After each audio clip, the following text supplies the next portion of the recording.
नमस्कार दोस्तों, आज मैं आपके साथ एक तेनालीरामा की और दूसरी कहानी प्रस्तुत करता हूं, जिसका नाम है स्वर्ग की खोज।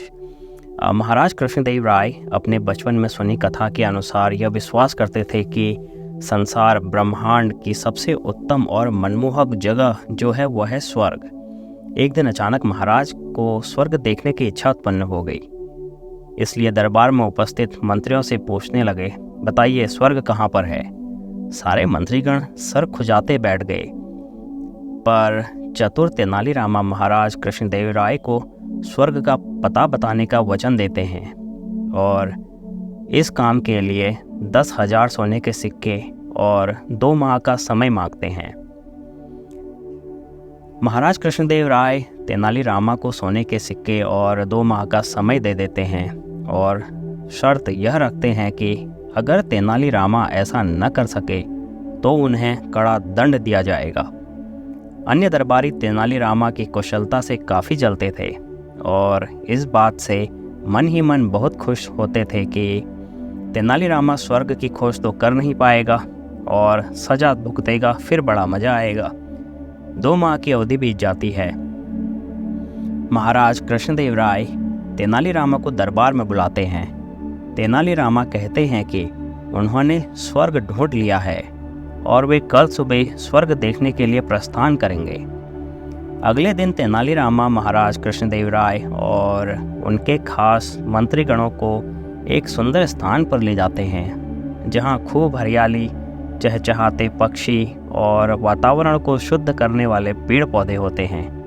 जगह का सौंदर्य देख महाराज कृष्णदेव राय अति प्रसन्न होते हैं, पर उनके अन्य मंत्रीगण स्वर्ग देखने की बात महाराज कृष्णदेव राय को याद दिलाते रहते हैं। महाराज कृष्णदेव राय भी तेनालीरामा से उसका वादा निभाने को कहते हैं। उसके जवाब में तेनालीरामा कहते हैं कि जब हमारी पृथ्वी पर फल फूल, पेड़ पौधे, अनंत प्रकार के पशु पक्षी और अद्भुत वातावरण और अलौकिक सौंदर्य है, फिर स्वर्ग की कामना क्यों? जबकि स्वर्ग जैसी कोई जगह है भी, इसका कोई प्रमाण नहीं है।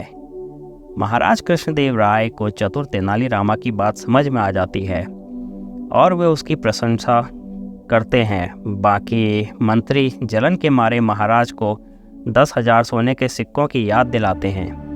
तब महाराज कृष्णदेव राय तेनालीरामा से पूछते हैं कि उन्होंने उन सिक्कों का क्या किया। तब तेनालीरामा कहते हैं कि वह तो उन्होंने खर्च कर दिए हैं। तेनालीरामा कहते हैं कि आपने जो 10,000 सोने के सिक्के दिए थे, उनसे मैंने इस जगह से उत्तम पौधे और उच्च कोटि के बीज खरीदे हैं, जिनको हम अपने राज्य विजयनगर की ज़मीन में प्रत्यर्पित करेंगे, ताकि हमारा राज्य भी इस सुंदर स्थान के समीप आकर्षक और उपजाऊ बन जाए।